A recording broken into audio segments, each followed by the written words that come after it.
Como usted comprenderá, este es un tema familiar muy duro, porque en ausencia de mi papá, cuando yo tenía 8 años, yo fui la cabeza del hogar. Hombrecito chiquito, pero la cabeza del hogar. Yo cuidaba de mi mami, joven, sola, de mis hermanos menores. Yo viví la experiencia del hijo mayor de una familia de migrantes, porque yo no sabía que mi papá estaba detenido en Atlanta, sino que yo pensaba que él, así me lo dijeron, él se había ido a trabajar a Estados Unidos porque en efecto enviaba divisas y nos mantenía desde la prisión. Entonces, desde muy pequeño yo tuve una gran madurez, una gran tolerancia, una gran comprensión de la realidad social. Y fui y me sentí responsable de mi madre, que tiene los mejores elogios, y dice, desde los 10 años me ayudaba a trabajar cuando salía del colegio. Le puse cargas, responsabilidades sobre sus hombros, que a pesar de ser excesivas para un pequeño, las llevó adelante. Yo era el encargado del mantenimiento de la casa, de llevar las cuentas, de pagarlas, todo. Entonces, esta responsabilidad no la he perdido. Mi mamá vive frente a mi casa. Sigo preocupado por mis hermanos. Y cuando usted quiere a su hermano pequeño, no le dice lo que quiere oír, le dice lo que usted tiene la obligación de decirle. Y los hermanos menores se enojan, no te metas en mi vida. Pero luego, con el tiempo, el gran aliado de la verdad, reconocen que usted tenía razón. Entonces, hoy estamos pasando por este dolor y tuvimos que acudir a psicólogos familiares para explicar el comportamiento. Y resultó ser que Rafael genéticamente tiene una herencia que tuvo mi papá, y por eso terminó en la cárcel, la tuvo mi abuelo, de desafiar a la autoridad.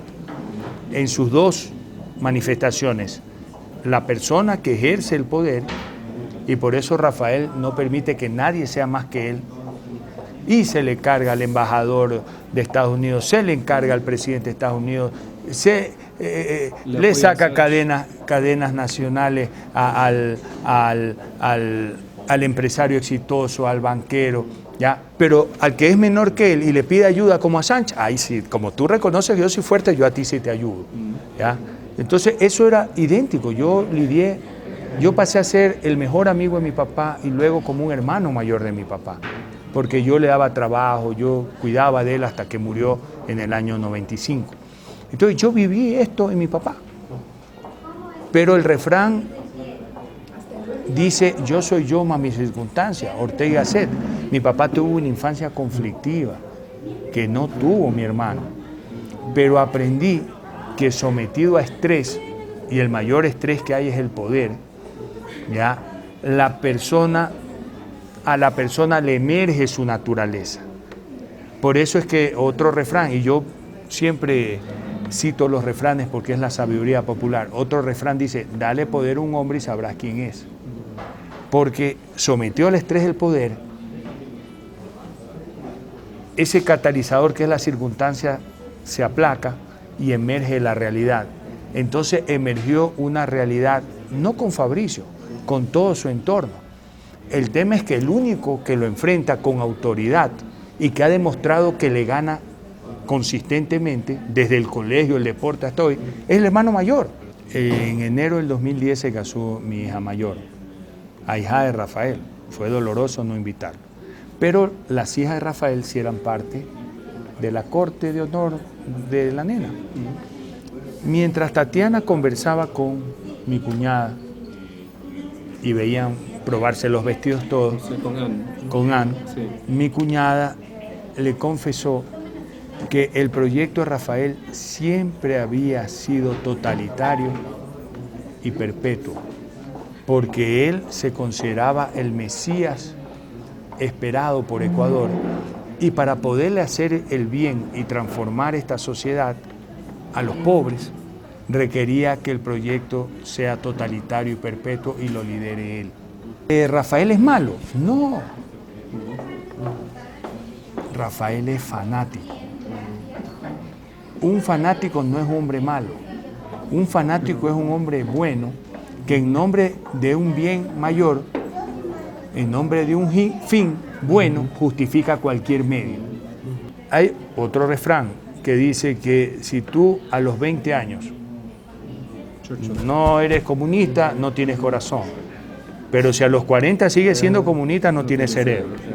Entonces, Rafael siempre tuvo una visión de izquierda, ¿ya?, social, porque fuimos educados en la doctrina social de la iglesia y mi padre y mi madre tenían mucha sensibilidad social. Pero luego yo lo vi evolucionar.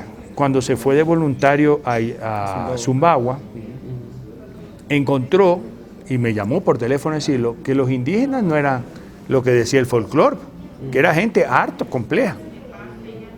Y se enojó mucho con ellos, porque no agradecieron, reconocieron su labor.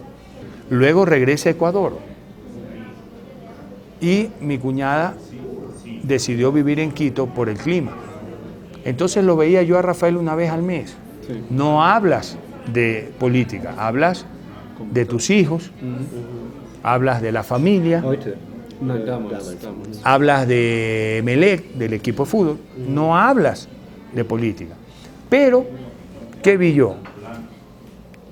Entró a trabajar a la universidad más elitista del Ecuador, a ganar en dólares una fortuna, a vivir en ciudadela privada, a poner a sus hijos en el mejor colegio francés, lo cual está bien. Entonces uno piensa, ha evolucionado. Y finalmente, en el año 97, se fue a Illinois, a Urbana-Champaign, a estudiar 4 años su doctorado.